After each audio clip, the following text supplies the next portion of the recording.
प्रथम आचार्य श्री शांतिसागर मुनि महाराज की जय। आचार्य गुरु श्री विद्यासागर मुनि महाराज की जय। अहिंसा परमो धर्म की जय। जैन धर्म की जय। आशीष हाथ जब से गुरु का मिला है, संतोष का कमल जीवन में खिला है। निर्दाम ही मुझको मिल गई सुवस्तु, मैं बार बार करता प्रभु को नमस्तु।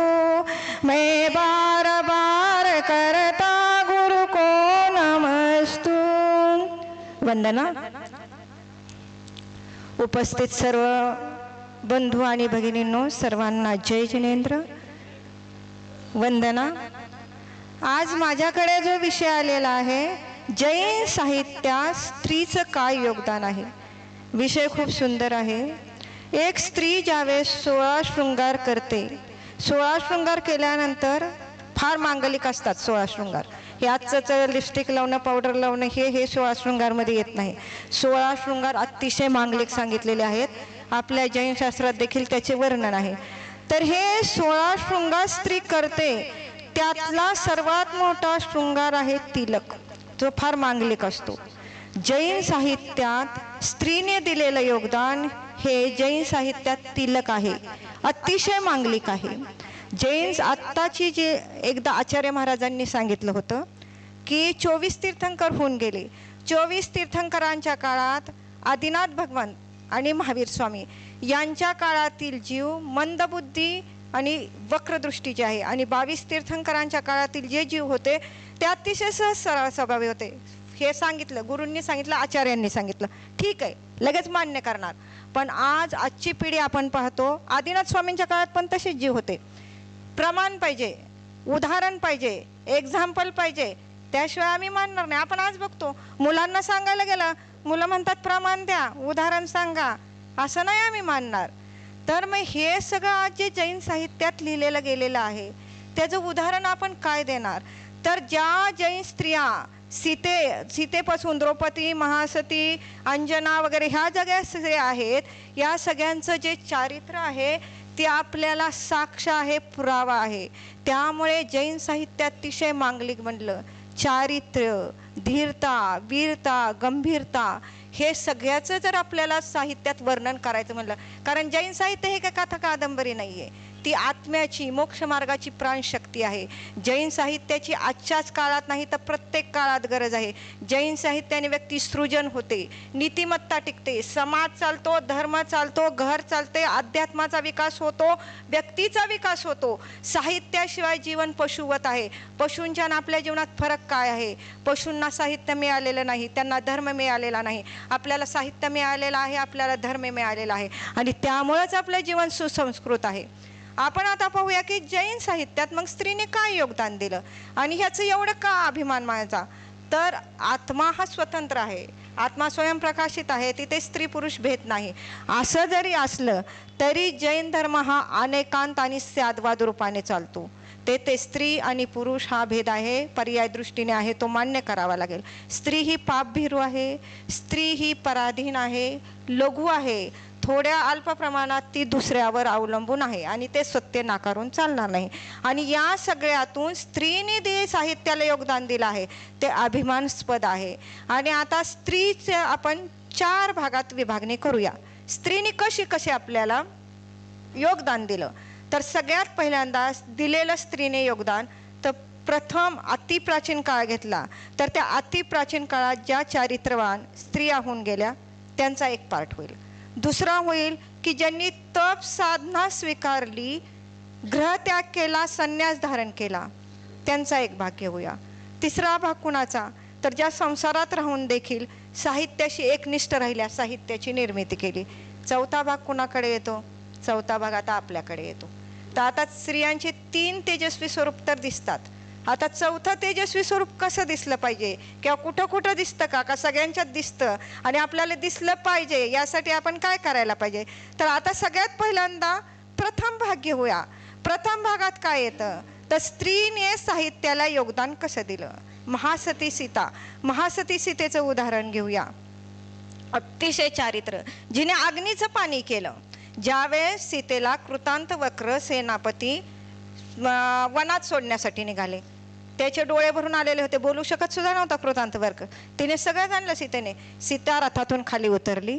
सीतेने सांगितलं, आर्य पुरुष श्रीराम राजा यांना फक्त एवढंच सांगा की लोकांच्या सांगण्यावरून तुम्ही मला सोडून दिलं, पण लोकांच्या सांगण्यावरून कधी धर्म सोडून देऊ नका. इतकी विपरीत परिस्थिती. आता आपण काय करतो, थोड्या थोड्या गोष्टींनी विचलित होतो आणि कुठं आणतो, धर्मावर आणतो, भगवंतांवर आणतो. चुका आपण करतो, कर्म आपण करतो आणि आणतो कुणावर, पहिल्यांदा धर्मावर आणतो. धर्माने माझ्याशी असं केलं, मी मंदिरात जाऊन काय करू, पाया पडून काय करू, देवाने माझं काय केलं, अरे देव काय करणार आहे, कर्म आपण करायचं आहे. तर मग त्यावेळेस सुद्धा सीतेने काय केलं, धर्म सोडला नाही. मग हे तर आपल्याला साहित्यातून घ्यायचंय की कुठल्याही परिस्थितीत मी कर्मसिद्धांत जाणणार, कर्म माझं आहे म्हणून मला हे सहन करावं लागत आहे, मी माझ्या धर्माशी एकनिष्ठ राहणार. हे आपण कुठून शिकणार, जर साहित्य नसेल तर आपण शिकणार कशातून. द्रौपदी अतिशय सत्वशील स्त्री होती. किती अपमान, किती तिच्याविषयी बोललं गेलं, किती तिला दरबारात आणून तिच्या विडंबना केली गेली, परंतु ती स्त्री कशी राहिली, अत्यंत सत्वशील होती. पण तिच्या बाबतीत किती चुकीचं बोललं जाते. मग असं ह्यांच्यावरून आपण, ह्यांच्या चारित्र्यातून आपण शिकू शकतो ना की स्त्रीने किती गंभीर राहिलं पाहिजे, किती व्यवस्थित राहिलं पाहिजे. कितीही विपरीत परिस्थिती आली असली तरी आपण सत्वशीलच राहिलं पाहिजे. आणखीन आपण उदाहरण घेऊया अंजनाचे. काही चूक नव्हती अंजनाची. 22 वर्ष तिने रानावनात काढली. इतकी सुकुमाल, इतकी सुंदर स्त्री, राजकुमारी, जिने कधी जमिनीवर पाय ठेवला नाही आणि ती रानावनात एकटी राहिली. कोण होतं बरोबर, फक्त एक दासी होती बरोबर, आणि त्या दोघी जणी बरोबर राहिलेल्या. हे अशा सत्वशील स्त्रिया, ह्यांचे चारित्र्य, यांचे कथानक याने साहित्याला खूप मोठी देणगी दिली. कारण आज आपण म्हणतो उदाहरण पाहिजे, जर ह्या सगळ्या स्त्रियाच नसत्या तर आपण कुणाचे उदाहरण दिले असते, काय म्हणून सांगितलं असतं. चारित्र्य, धीरता, वीरता, संयम, शील या सगळ्याची उदाहरणं ह्या साहित्यात फक्त ह्या स्त्रियांच्यामुळे निर्माण झालेली आहेत. महासती चेलना, महासती चेलनाचं फसवून लग्न झालं. श्रेणिक राजा बौद्ध धर्मी होता, तिला आल्यानंतर कळलं, परंतु अत्यंत स्थिर राहिली. तिने जैन धर्म सोडला नाही, त्याला तिने जैन धर्म बनवला, ती बौद्ध धर्मी झाली नाही. त्या दोघांचे जे कथानक आहे, ते जे संवाद आहे, ते जैन साहित्याला खूप मोठी देणगी आहे. त्यामुळे तर अतिशय कथानक लिहिले गेले जैन साहित्यात. आपल्या धर्माशी, आपल्याशी कसं एकजूट राहिलं पाहिजे याचं फार मोठं साहित्य आहे. आणखीन आपण पाहू शकतो की राणी मृगावती, वीरसेन आचार्यांनी हरिवंश पुराण लिहिलेलं आहे. त्या हरिवंश पुराणामध्ये राणी मृगावतीचं उदाहरण येतं. राणी मृगावती ज्यावेळेस तिच्या पतीवर संकट आलं त्यावेळेस सिंहापुढे निर्भय उभी राहिली. सिंहाच्या पुढे उभा राहून तिने सांगितलं, तुला जर खायचं असेल तर मला खा, मी माझ्या पतीला तुला हात सुद्धा लावून देणार नाही. म्हणजे त्या सिंहाला सुद्धा तिची भाषा समजली आणि तिने अशा प्रकारे सत्वशील स्त्रीने आपल्या पतीचं रक्षण केलं. आज आपण आपल्या पतीचं, आपल्या घरांचं, आपल्या मुलांचं कसं रक्षण करायचं, आपला संसार कसा सुरक्षित ठेवायचा, आपला धर्म कसा सुरक्षित ठेवायचा, आपला जैन धर्म कसा टिकून राहिला पाहिजे, हे सगळं आपल्याला साहित्यातून कळतं. आणि ह्या साहित्याला ह्या सगळ्या स्त्रियांनी दिलेली देणगी आहे. राणी सुलोचना, राणी सुलोचनाची एक चारित्र्य कथा येते. अतिशय चारित्र्यवान, एकनिष्ठ, सत्वशील स्त्री होती. तिच्यामुळे संपूर्ण राज्य धर्म मार्गाला लागलं. राणी सुलोचनेचं उदाहरण घेऊया. महासती मैना सुंदरीचं उदाहरण घेऊ द्या. आज जर मुलीचं लग्न ठरवून दिलं, कुठल्या एका जागी थोडं कुठं उन्नस बीत झालं, काय झालं तर मुली घरी येतात आणि सांगतात, आईने करून दिलं, वडिलांनी करून दिलं, तुम्हाला कळत नव्हतं का, असं कसं लग्न करून दिलं तुम्ही. आई वडिलांना दोष देतात, घरातल्यांना दोष देतात, सासरच्या लोकांना दोष घेतात, दोष स्वतःवर मात्र अजिबात घेत नाही. असं आजच्या मुली करतात. मैना सुंदरी राणी राजकुमारी होती.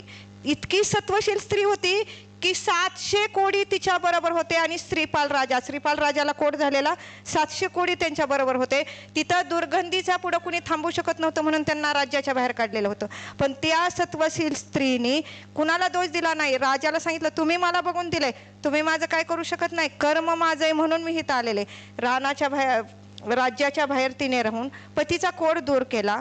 ही अशी सत्वशील, ही आपण उदाहरण घेऊ शकतो. पण आज आपण साहित्यापासून फार बाजूला आलेलो आहे.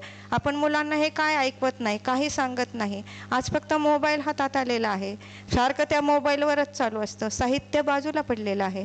म्हणून जैन साहित्यात स्त्रीने फार मोठी देणगी दिलेली आहे आणि आपलं स्वतःचं कर्तव्य आहे की त्या साहित्यापर्यंत प्रत्येक स्त्रीने आपल्या घरात पोहोचवलं पाहिजे. उदाहरण द्यायला खूप आहे, वेळ कमी आहे, म्हणून आपण आता दुसऱ्या पार्टकडे येऊ द्या. दुसरा पार्ट कोणाचा येतो? दुसरा पार्ट येतो ज्यांनी संसाराचा त्याग केलेला आहे, तप आणि साधना केलेली आहे, तप साधना करून आरिका दीक्षा घेतलेली आहे. अशा ज्या आरिका आहेत त्यांनी साहित्याला खूप मोठी देणगी दिलेली आहे. त्यात सगळ्यात पहिल्यांदा आज वर्तमानात ज्ञानमती माताजी, तपोवृद्ध, ज्ञानवृद्ध, वयोवृद्ध, आज त्यांचं वय 92 वर्ष असेल, अतिशय पुरातन माताजी. 300हून अधिक ग्रंथांचं त्यांनी लेखन केलेलं आहे.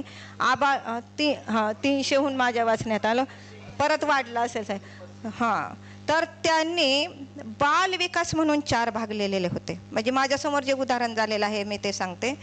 तर त्यात त्यांनी सम्यक दर्शनाची 8 अंग वगैरे, त्यात एक अनंतमतीची कथा लिहिली.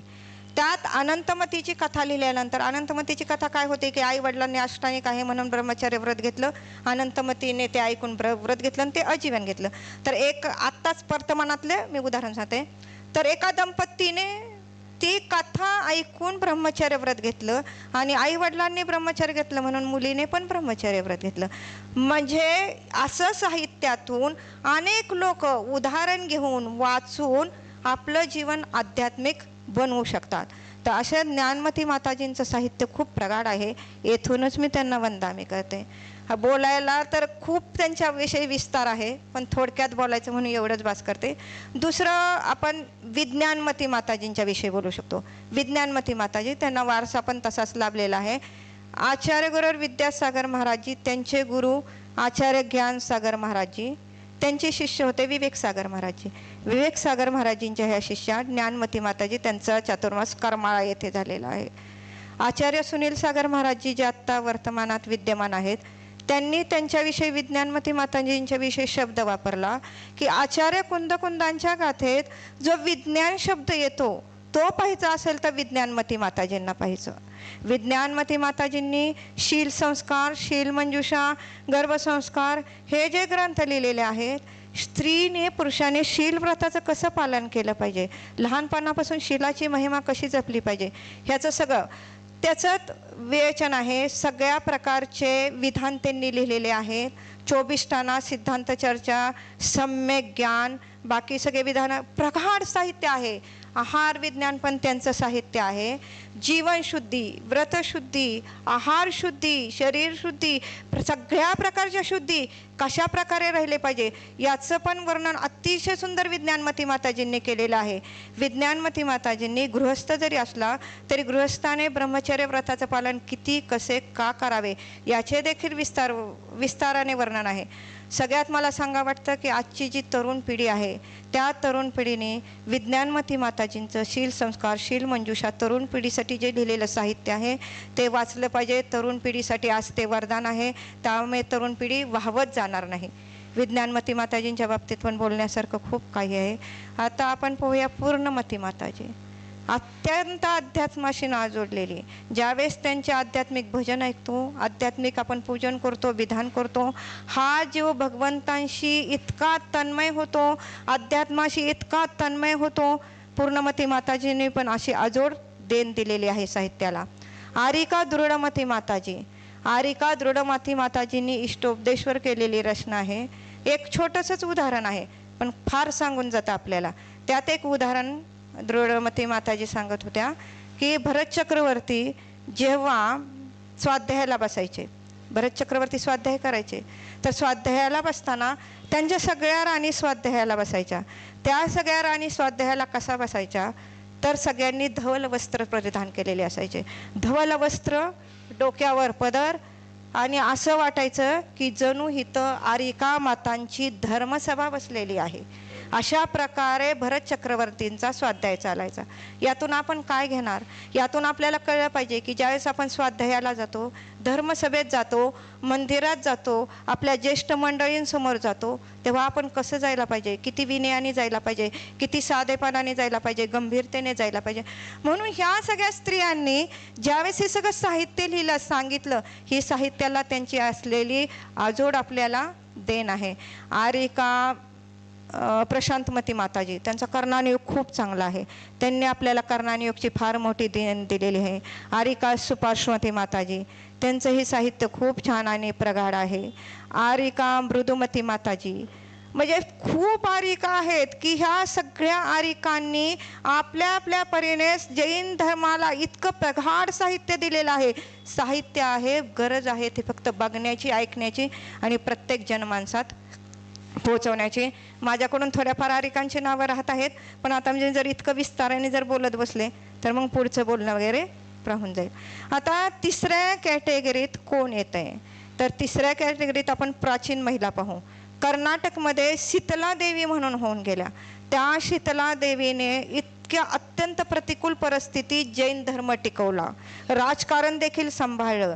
स्वतःच्या राज्यात कुठल्याही परिस्थितीत मी दुसऱ्या धर्माचं शिरकाव होऊन देणार नाही, जैन धर्माचं पालन केलं. अतिशय सुंदर त्यांनी साहित्य पण निर्माण केलं. अतिमब्बे म्हणून एक नाव येतं. अतिशय दानशूर स्त्री होती. अतिशय दानशूर स्त्री फक्त नव्हती तर त्यांनी साहित्याची पण निर्मिती केली. एक कर्नाटक स्त्री येते हुविन्ना म्हणून, त्यांनी अतिशय सुंदर काव्य निर्मिती केली. आजच्या काळात त्या पुष्पलता जैन, हेमलता जैन आणि आपल्या सोलापूरच्या सुमतीबून, त्यांनी जो पूर्ण अर्घ्य लिहिला, पूर्ण अर्घ्य हा आत्ता प्रत्येक व्यक्तीने वाचला पाहिजे. एकही विषय सुटला नाही त्या पूर्ण अर्घ्यामधून. प्रत्येक म्हणजे आपला प्रथमानुयोग, कर्णानुयोग, चरणानुयोग, द्रव्यानुयोग जे चारही अनुयोग आहेत त्याचं प्रत्येक गोष्टीचं विस्ताराने वर्णन आहे. त्यात त्यांनी आयुर्वेद हा कसा आदिनाथ भगवंतांपासून इथपर्यंत आला, नंतर त्यात कसे शिरका झाले तो नंतरचा विषय आहे, पण त्याचे देखील अपूर्ण अर्घ्यमध्ये खूप सुंदर सुमतीबोनने वर्णन केलेलं आहे. तर म्हणजे आपल्या ज्या पाठीमागच्या ज्या प्राचीन स्त्रिया आहेत, अगोदरच्या स्त्रिया आहेत, त्यांनी आपले घर संसार देखील सांभाळले, शेवटी दीक्षा पण घेतली. आणि ह्या सगळं करताना जैन धर्माला साहित्याची फक्त देणगी दिलेली नाही तर स्वतःचं त्रप, चारित्र्य, साधना ह्यासहित त्यांनी देणगी. म्हणजे उदाहरण त्यांचं फक्त शास्त्रात सांगण्यापुरतं, फक्त लिखाणापुरतं नव्हतं, तर स्वतःचं चारित्र्य देखील त्यांचं तसंच होतं. आपण महावीर स्वामींच्या समोशरणात पहिली आरिका होती चंदनबाला.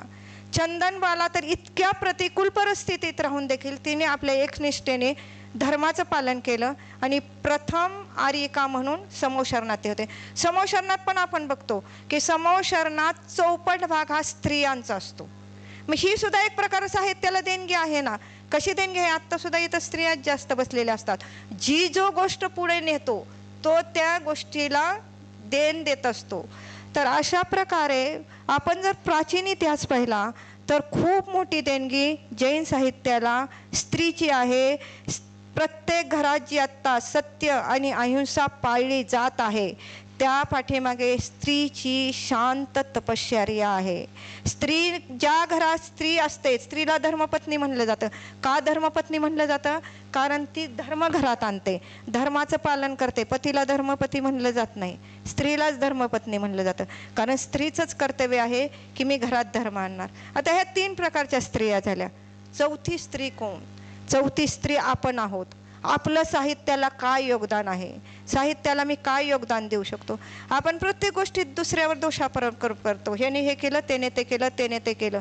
कर्मसिद्धांत जाणत नाही. प्रथमानुयोग वाचला पाहिजे. ह्या प्रथमानुयोगमध्ये ज्या सगळ्या स्त्रिया आहेत त्यांनी स्वतःच्या चारित्र्याने हा प्रथमानुयोग निर्माण झाला. त्यांनी कधी कुणाला दोष दिलेला नाही. मग आपलं कार्य काय आहे? आता आपण 4थ्या नंबरच्या स्त्रिया आलेल्या आहोत. ह्या स्त्रियांचे तेजस्वी 3 स्वरूप बघितले आपण. प्रत्येक स्त्री तेजस्वी आहे. ह्या ज्या आता आपण बघितल्या प्राचीन स्त्रिया तेजस्वी होत्या, त्यांच्यामुळे साहित्य निर्माण झालं. दुसऱ्या स्त्रिया ज्या तप आणि साधना आहे, ह्या सगळ्या आरिका माता आहेत, तर त्यांनी साहित्य निर्मिती केली. त्यांचं तर तेज अलौकिक आहेत. ह्या तिसऱ्या स्त्रिया की घरात सगळं सांभाळून देखील ह्यांनी ही साहित्याची निर्मिती केली. चौथ्यामध्ये आपण येतो. आपलं कर्तव्य काय आहे? आत्ता काय झालेलं आहे, लायब्ररी हा विषय संपलेला आहे. आजकालच्या मुलांना तर लायब्ररी काय असते हे सुद्धा माहीत नाही आहे. तर काय झालं पाहिजे, वाचाल तर वाचाल, नाही तर अनंत काळच्या भवसागरमध्ये डुबाल. वाचलं पाहिजे, हा मोबाईल सुटला पाहिजे, साहित्याला हात लागला पाहिजे. साहित्याला हात लागणार तर साहित्यात आणखीन भर पडणार. अरे जी व्यक्ती 5-25 पुस्तकं वाचते, शास्त्र वाचते ना, तिच्या हातून परत 5-50 पाने लिहिलीच जातात. म्हणून वाचाल तर वाचाल, नाही तर अनंत काळपर्यंत भवसागरात डुबाल. तर आपण काय केलं पाहिजे, तर प्रत्येक गावागावात स्वाध्याय हा चालू झालाच पाहिजे. मंदिरात स्वाध्याय झाला पाहिजे. आपण प्रत्येकाने स्वाध्यायाला वेळ दिला पाहिजे. प्रत्येक गावात, प्रत्येक मोहल्ल्यात, प्रत्येक गल्लीत पाठशाळा चालू झाली पाहिजे. स्वाध्याय झाला पाहिजे, पाठशाळा चालू झाली पाहिजे, लायब्ररी चालू झाली पाहिजे आणि स्वाध्याय हा सामूहिक झाला पाहिजे. हे आपल्या सगळ्यांचं कर्तव्य आहे. आजची काकी, आजची मामी, आजची मावशी, आजची ताई, आजची अक्का, आजची माता ही जेव्हा बसते त्यावेळेस तिने ही साहित्य निर्मितीचं बघितलं पाहिजे. साहित्य जनमानसात कसं पोचलं पाहिजे हे पाहिलं पाहिजे. पण आपण असं नाही करत. आपण काय करतो, फोनवरच लावून बसतो. मग काहीतरी बघायचं, पोरांना फोन हातात द्यायचा, मला काम आहे, तू फोन हातात घे, मी माझं काम करून घेते. आपणच आपल्या पुढच्या पिढीचं नुकसान करत आहोत. तर आपल्या सगळ्यांचं, हे आजच्या 4थ्या नंबरच्या स्त्रीचं, आपल्या सर्वांचं कर्तव्य आहे की साहित्याची जोपासना आपण केली पाहिजे. साहित्य जोपासलं गेलं पाहिजे. प्रत्येक जनमानसापर्यंत साहित्य पोचलं पाहिजे आणि हे आपलं कर्तव्य आहे हे जाणलं पाहिजे. आपण हे करून कोणावर काय उपकार करत नाही. आपण जैन धर्मात जन्माला आलो, हे आपलं कितीतरी भवभवांतराचं अलौकिक पुण्य आहे. मग ज्यावेळेस प्रत्येक व्यक्ती जन्माला येते त्यावेळेस तिचे 4 ऋण असतात. एक मात्यापित्याविषयी ऋण असतं, एक समाजाविषयी ऋण असतं आणि एक धर्माविषयी ऋण असतं. मग आत्ता आपण जगताना 24 तासात काय करतो, आपलं मात्यापित्याचं ऋण आपण पार पाडतो का, समाजाचं पार पाडतो का, ह्या बाकीच्या गोष्टी. पण कमीत कमी ज्या धर्मात जन्माला आलो त्या धर्माचं ऋण तरी आपण पार पाडतो का. मी धर्माविषयी काय करतो 24 तासात, काय केलं, फक्त देवाला जाऊन आलो म्हणजे धर्म पार पाडला का, नाही. आत्ता काय झालेलं आहे, जे सगळं जे साहित्य आहे ते कपाटात बंद आहे आणि त्याच्या पुढे एक अर्घ्य चढवला, अर्घ्य चढवून निघून गेलो की झालं. नाही, साहित्याला हात लागला पाहिजे. आपण साहित्य वाचलं पाहिजे, पुढच्या पिढीला वाचायला दिलेलं पाहिजे. हे आपलं सर्वांचं कर्तव्य आहे. माझी ही मनापासून इच्छा आहे की आपण ऐकलं तर आपण हे प्रत्येकाने 20 जणांपर्यंत, 50 जणांपर्यंत, 100 जणांपर्यंत पोचवा की आपल्याला साहित्याशी जोडायचंय, जैन साहित्याशी जोडायचंय. आपल्या आधीच्या ज्या प्राचीन स्त्रिया आहेत त्यांनी फार मोठी कामगिरी केलेली आहे. त्यांनी इतक्या साधेपणाने हे साहित्य निर्माण झालेलं नाही. त्या पाठीमागे त्यांची खूप तपश्चर्या आहे. खूप शांतपणे तपश्चर्या करून अतिशय तप साधनेने हे साहित्य निर्माण झालेलं आहे. ह्या साहित्याची जोपासना झाली पाहिजे. हे कपाटात बंद नाही राहिलं पाहिजे. हे प्रत्येक व्यक्तीपर्यंत पोचलं पाहिजे. तर आपण सर्वजण हे प्रतिज्ञा करूया की हे साहित्य प्रत्येक जनमानसापर्यंत पोचलं पाहिजे. माझ्या घरात सगळ्या माझ्या पुढच्या पिढीपर्यंत पोचलं पाहिजे. मंदिरात झालं पाहिजे, मंदिरात स्वाध्याय झालाच पाहिजे, गावात लायब्ररी खोलली गेलीच पाहिजे. एवढं बोलून मी माझं बोलणं संपवते. सर्वांना जय जिनेंद्र. वंदना.